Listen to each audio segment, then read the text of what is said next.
O que é mais desafiador? Descobrir que você é capaz ou continuar fazendo o que você faz? O que é mais encantador? Descobrir que você não é apenas um sonhador ou reconhecer que suas vitórias são só suas e não de um outro redentor? Inventor, autor, descobridor, produtor, seja lá qual nome for, desde que você assuma o seu papel de criador.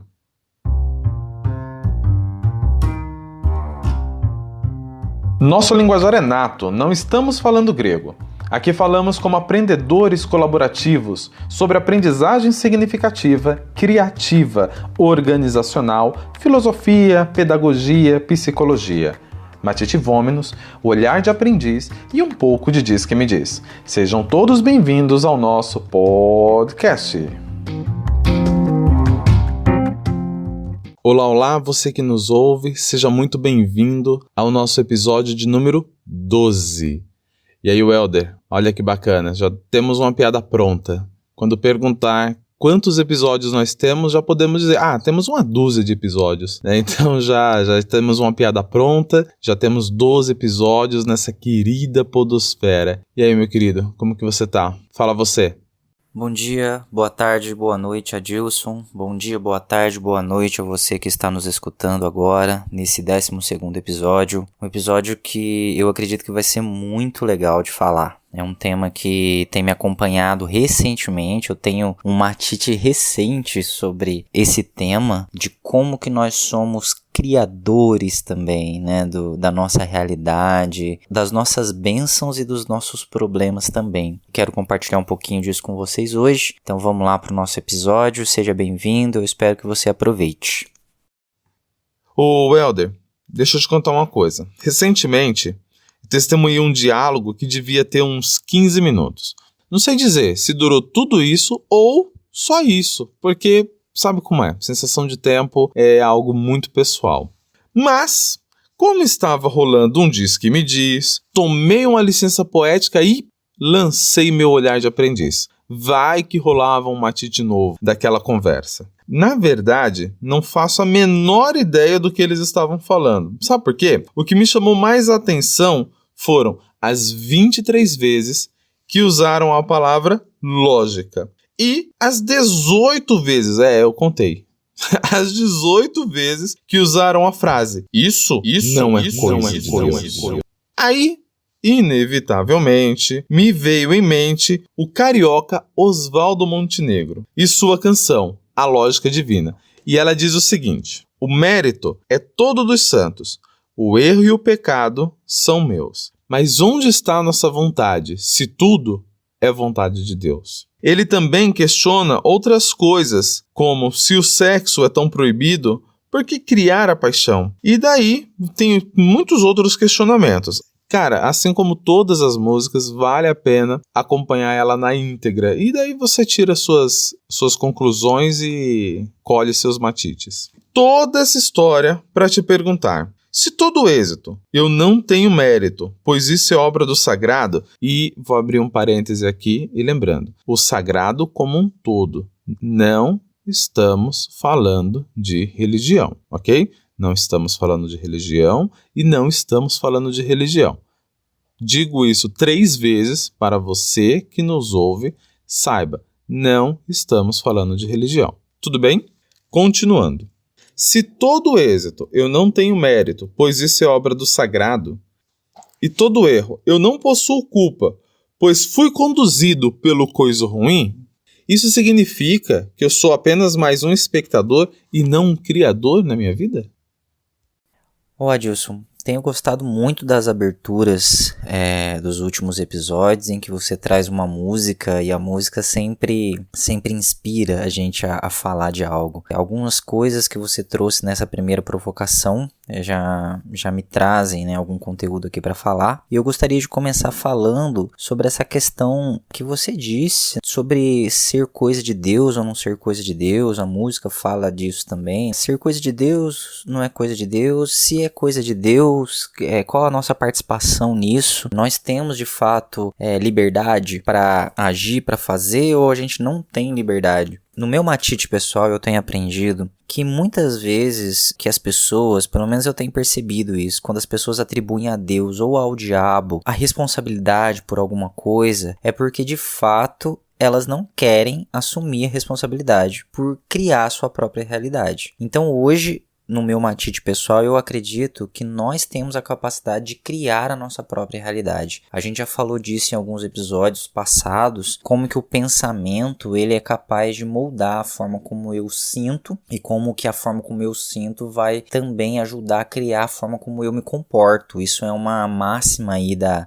terapia cognitivo-comportamental, uma linha de atendimento dentro da psicologia e que eu concordo muito. Nosso pensamento ele molda muito a forma como a gente vê o mundo, molda com as nossas emoções e molda o nosso comportamento. E grande parte das pessoas atribuem a responsabilidade pela sua existência, a responsabilidade pelas coisas boas e ruins que acontecem em sua vida à divindade, a Deus ou ao diabo. Mas isso é tirar um pouco da nossa própria responsabilidade com relação a isso. Por quê? Porque é difícil assumir a culpa, não é verdade? É muito difícil a gente assumir a responsabilidade, principalmente assumir a responsabilidade pelos nossos problemas. Muitas vezes no consultório, às vezes a pessoa relata alguma questão que está acontecendo com ela e tudo mais, e nas provocações que você vai fazendo para a pessoa chega à conclusão de que, pô, peraí, então você está tentando fazer com que eu pense que eu que entrei nisso daqui sozinha, que isso aqui é culpa minha.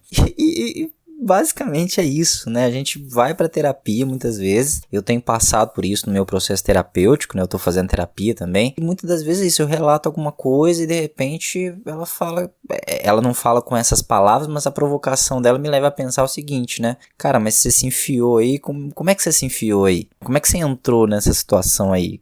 Você entrou aí de algum jeito, agora a gente precisa achar um jeito de você sair. O que você vai fazer pra você sair daí? É mais ou menos essas provocações de fazer a gente entender que certas situações da nossa vida a gente entrou porque a gente de certa forma quis, a gente acabou indo para esse lado, às vezes influenciado por uma ou outra coisa, mas acabou que a gente em última instância a gente decidiu por certos caminhos. E na terapia às vezes a gente é provocado a pensar, cara, beleza, eu me enfiei aqui, agora como é que eu saio disso? E assumir a responsabilidade por você ter criado o seu sofrimento ou tá criando a sua realidade do jeito que ela se apresenta é muito duro, né? A gente resiste a assumir que a culpa é nossa, né? E a gente vê isso em várias camadas da nossa vida, no emprego, nas relações afetivas, como que as pessoas têm dificuldade, né? Grande parte das pessoas tem dificuldade de assumir a culpa, de assumir, olha, realmente eu fiz ou deixei de fazer. A gente dá desculpas. A gente fica o tempo todo arrumando desculpas. Não, eu fiz isso por causa daquilo. Não, mas eu só falei isso porque você falou aquilo lá. Não, mas eu fiz isso porque você fez aquilo outro. Não, mas aconteceu isso porque aconteceu aquilo. A gente dá desculpas e não assume a responsabilidade. Um exemplo claro, assim, bem simples, né, mas que mostra essa questão de como que a gente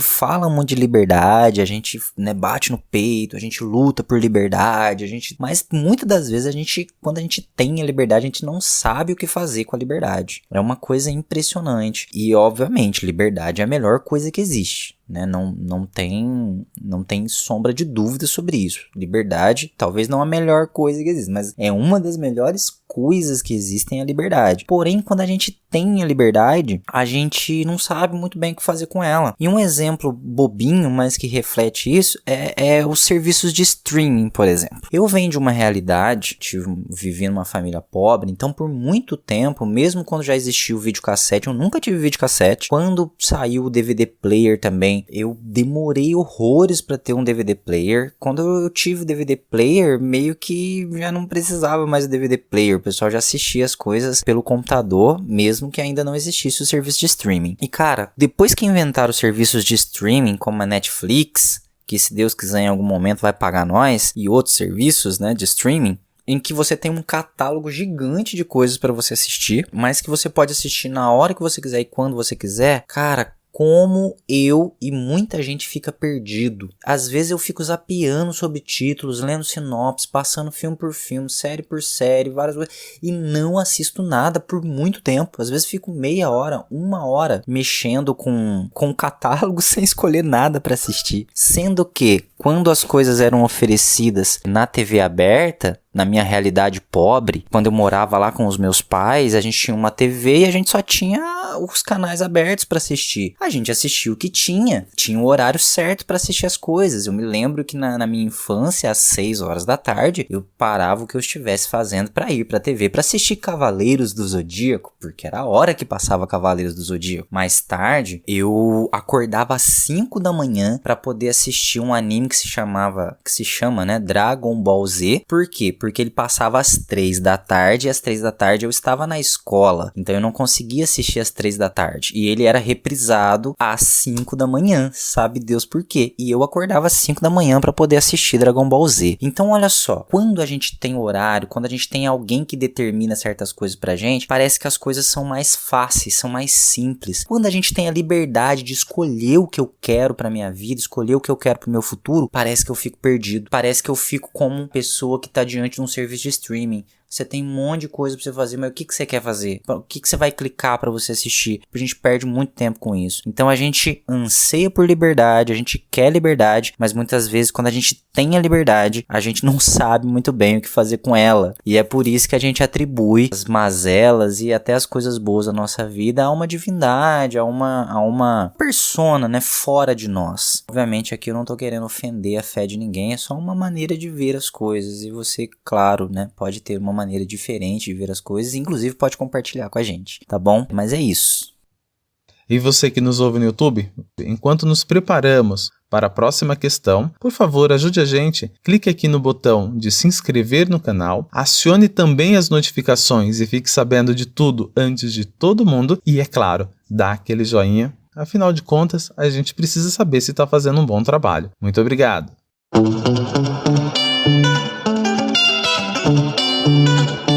Deixa eu te contar uma coisa. Nessa busca, não só sua e minha e de quem nos ouve, a gente sempre está buscando aí um matite novo, né? E nessa busca cotidiana de um novo matite, tive a oportunidade de ouvir a Monja Coen. E ela disse o seguinte, que os neurocientistas afirmam que o tão invocado livre-arbítrio representa, na verdade, apenas 5% de nossas ações. Mano, só 5% de tudo que a gente faz é decisão nossa. Ou seja, aqueles outros 95% é uma carga genética de nossas experiências em casa, escola, grupos sociais, amigos, entre tantas outras coisas. Em contrapartida, tem um pensamento novo, fundamentado em física quântica. Vale a pena pesquisar sobre, porque como o tema é muito longo, a gente não vai dar luz nesse tema.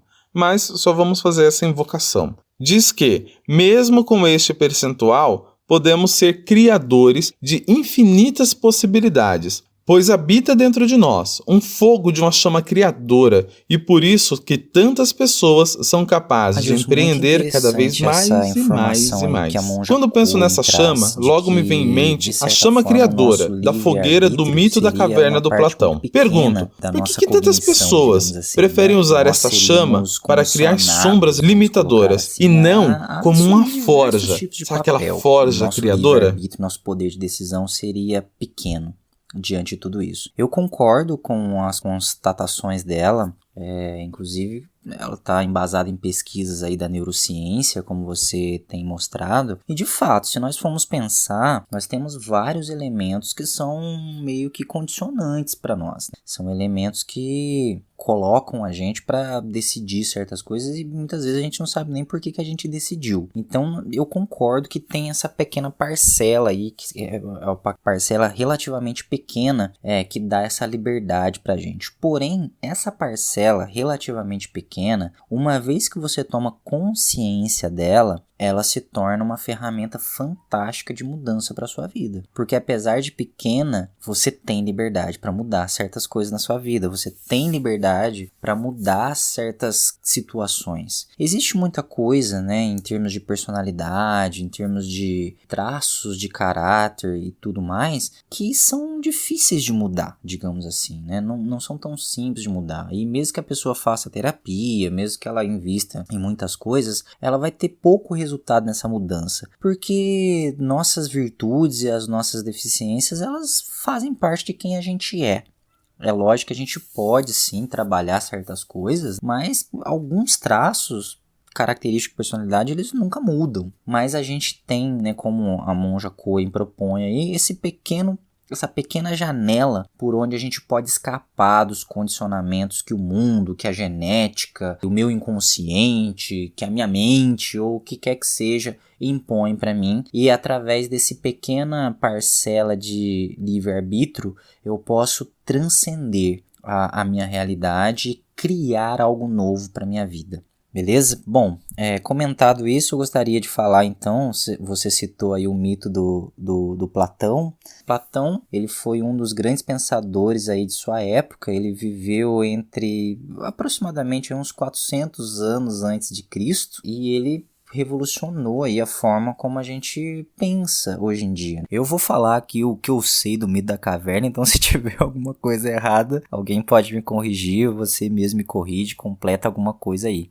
Tá bom? Então o mito da caverna, Platão pede pra gente imaginar o seguinte: imagina que tem vários homens vivendo dentro de uma caverna e eles estão acorrentados, estão presos, virados para a parede da caverna. Então eles estão olhando para a parede da caverna. Atrás desses homens que estão acorrentados teria o buraco, a entrada da caverna. Então eles estão de costas para a entrada da caverna e estão olhando para a parede, que é o final da caverna. E várias vezes eles veem várias sombras, várias coisas aparecendo ali naquela parede, né? Umas coisas estranhas e tudo mais. E eles acreditam que aquilo ali são diversas coisas, são monstros, são aberrações, são coisas perigosíssimas que podem acabar com a existência deles. Então eles ficam ali olhando aquelas coisas e amedrontadíssimos. Em algum momento alguém se liberta desses grilhões e sai da caverna. Ao sair da caverna, ele fica meio ofuscado ali com a luz do sol, com aquela questão toda,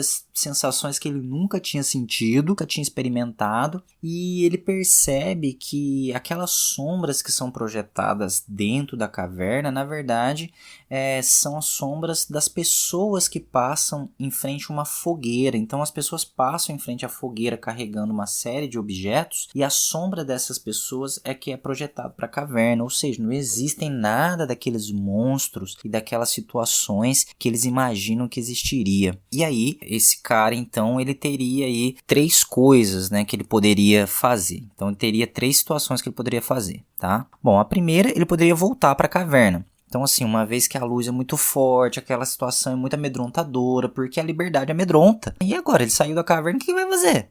Como é que vai ser a vida dele agora? Então, ele pode voltar para a caverna, ficar quietinho lá e colocar a corrente de novo e voltar para a realidade dele. Ele poderia assumir a liberdade. Não, eu tô livre mesmo, agora eu vou fazer a minha vida, eu vou dar um jeito, eu vou, né, sair da caverna e agora eu vou fazer qualquer coisa que eu queira fazer. Eu estou livre para fazer o que eu quiser fazer. E a terceira opção que ele teria é voltar para a caverna e libertar os outros, contar para os outros o que ele viu, contar para os outros o que ele, né, o que aconteceu lá, o que é a realidade, né, e libertar os outros. Bom, das 3 opções que ele tem, cara, eu acredito que a terceira é a mais difícil de todas, a mais complicada de todas. Por quê? Porque esse mito, ele prova pra gente como que o nosso pensamento, ele cria a nossa realidade. Ele cria a forma como eu vejo os meus problemas, eu vejo as minhas coisas. Muitas vezes, aquilo que a gente enxerga como os maiores problemas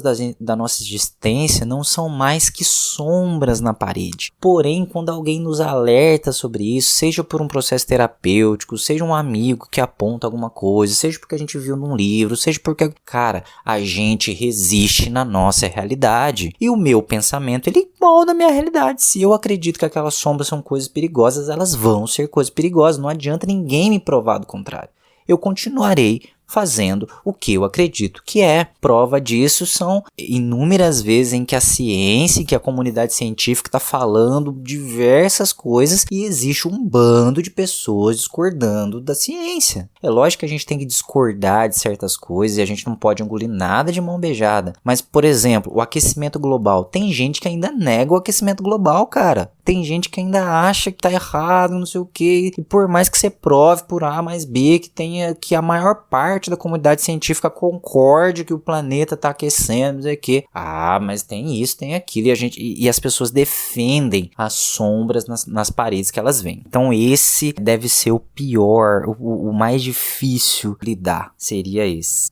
Bom, e aí você trouxe também aí uma imagem que eu gostei muito. Você falou da ideia da forja, no sentido de criação, né? Uma forja onde o ferreiro faz espadas, escudos, armaduras, ferraduras e tudo quanto é coisa, onde ele molda o metal do jeito que ele quer, onde ele molda a matéria para assumir a forma que ele deseja. Então essa imagem que você trouxe aí da forja, eu gostei muito. E eu acredito, Adilson, que nós temos aí duas ferramentas importantíssimas, duas ferramentas cruciais para a criação da nossa realidade. A primeira delas, que a gente já vem falando há muito tempo, é o nosso pensamento. Usando aí a imagem que você trouxe, eu pensaria no pensamento como a bigorna. O pensamento é a bigorna, aquele pedaço de ferro onde você vai colocar a matéria quente e você vai moldá-la do jeito que você quer. Então o pensamento seria a nossa bigorna.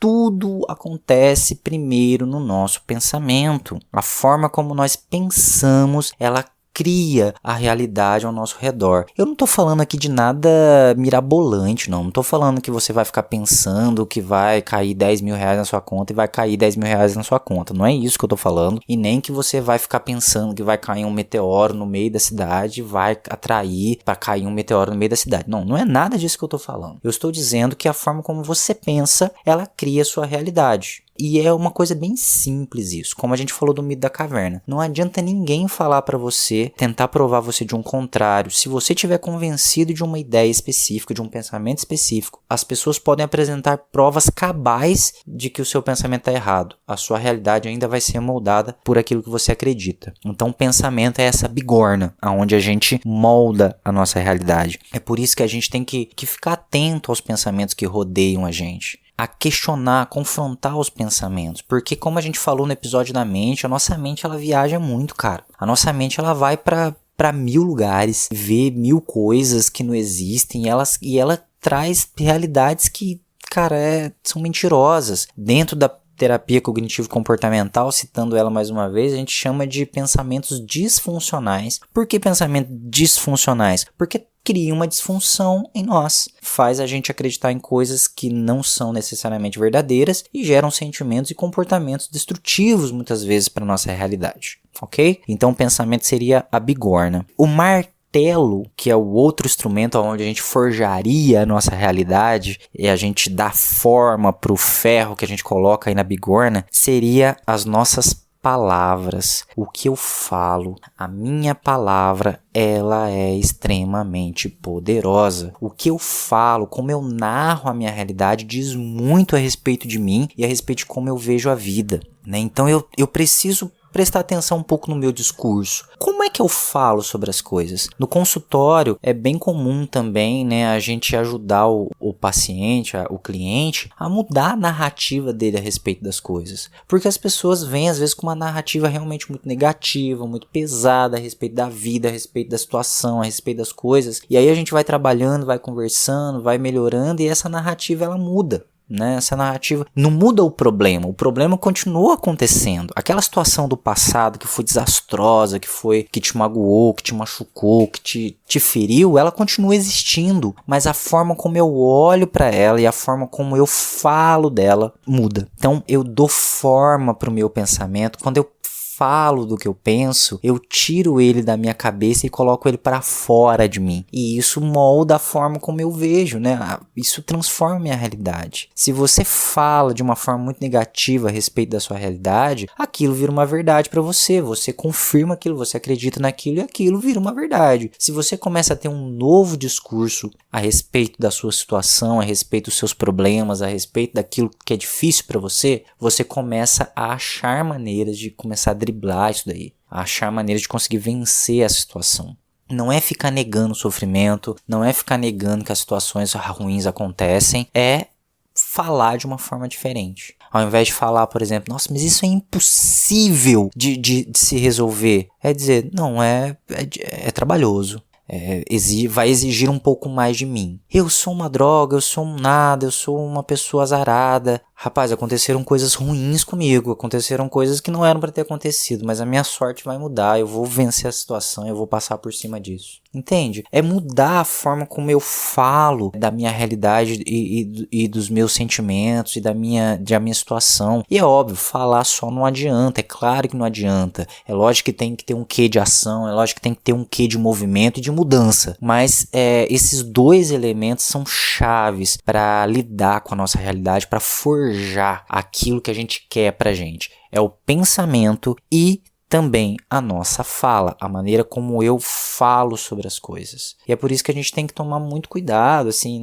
Eu acho que não precisa ninguém ficar neurótico com isso. Ai meu Deus, o que eu falei? Não é isso, cara, mas é prestar atenção nos seus discursos. Prestar atenção nos seus pensamentos. Você prestando atenção nos seus pensamentos, você vai ver como que a sua mente é viajada. Como que a sua mente é estranha. Você fala, caraca, velho, como é que eu penso um negócio desse? A gente pensa coisas terríveis. Vamos combinar. E é interessante, assim que eu perceber esses pensamentos, eu dar uma freada. E também, cara, na nossa fala, é legal perceber como que a gente fala, como que a gente narra certas coisas. A gente vai ver também que, pô, cara, por que eu falo essas coisas? Porque a boca fala do que o coração tá cheio, não é isso? Né? A minha mente tá cheia de alguma coisa, a minha boca vai falar daquilo, não tem jeito. Então eu acho que esses dois elementos são aí os dois elementos principais que moldam aí a nossa realidade.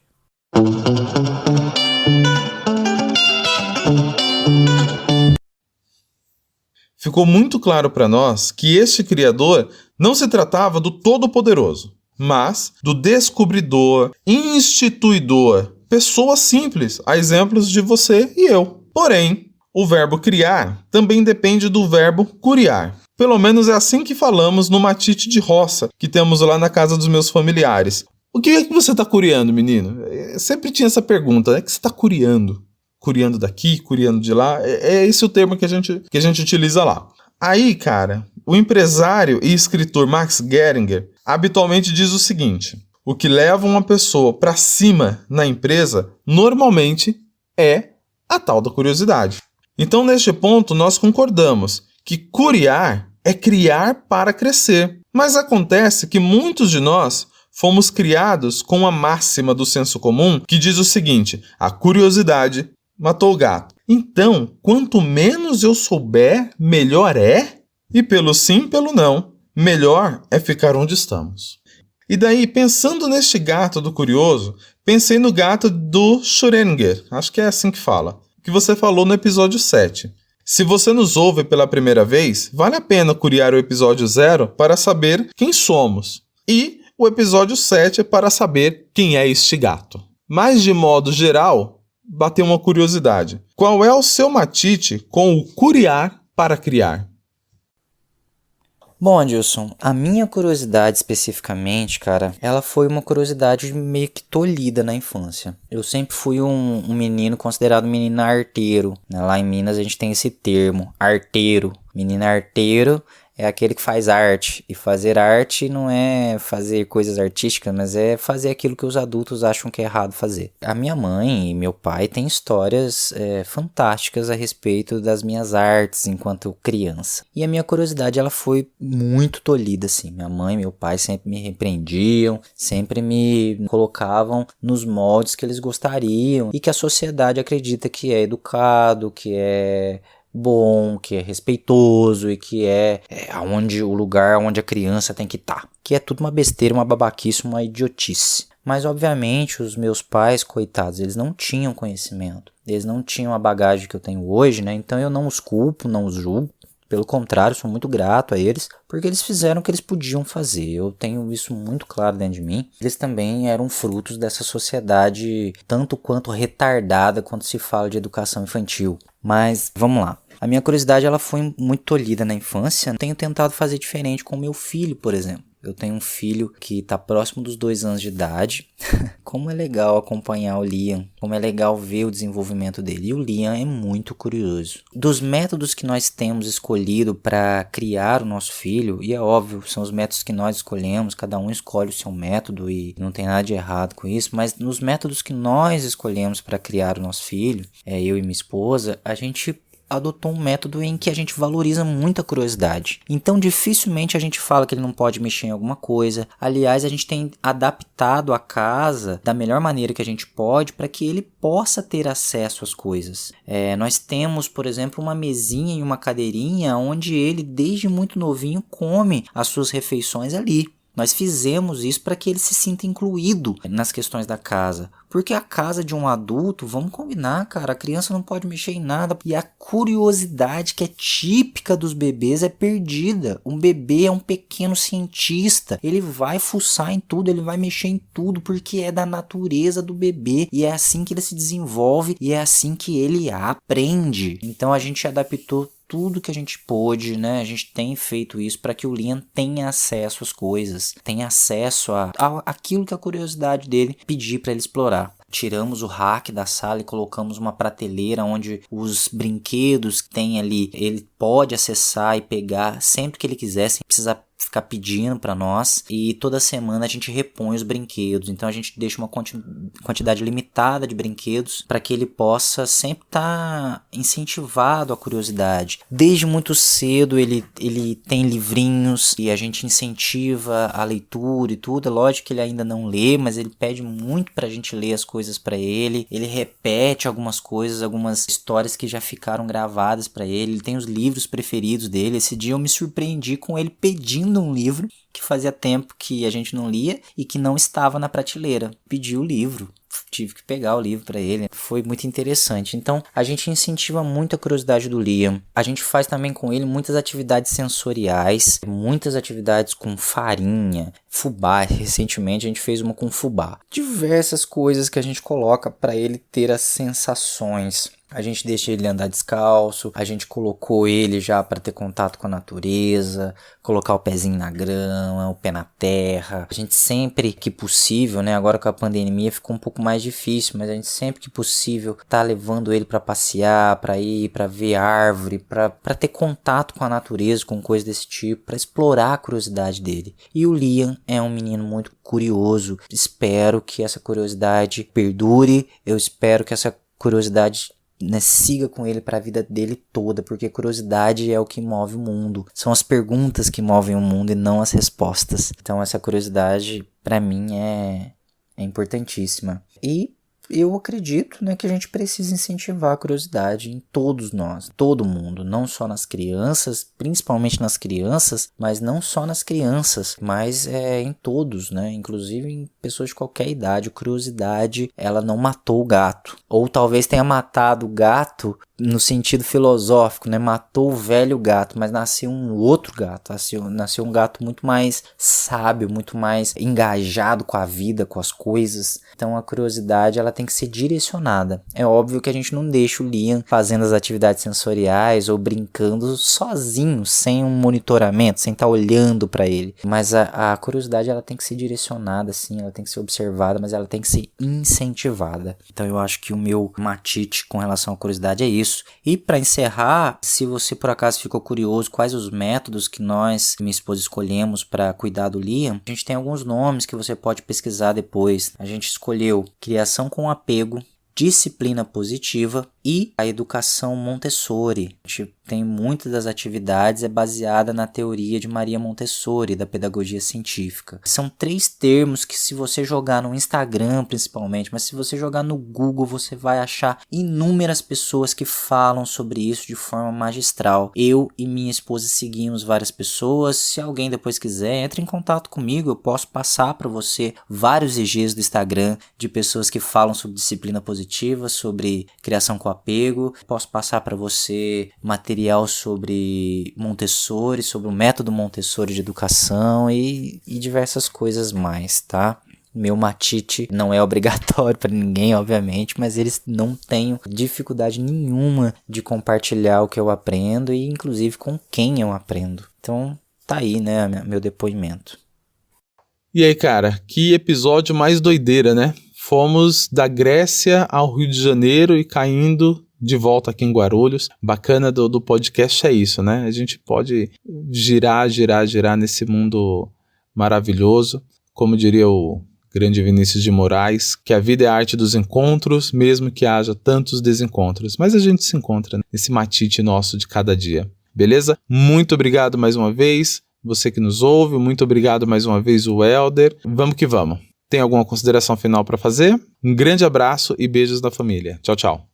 Bom, é isso. Eu espero que você tenha gostado. Eu espero que o seu matite tenha ficado um pouquinho maior. E tô ansioso também para você dividir o seu matite, o seu aprendizado. Matite é aprendizado com a gente também, tá? Fique à vontade. Muito obrigado mais uma vez, Adilson. Foi um prazer. É sempre muito bom falar com você. É sempre muito bom responder suas provocações. Muito obrigado a você que está nos ouvindo aí. Até a próxima. Tchau.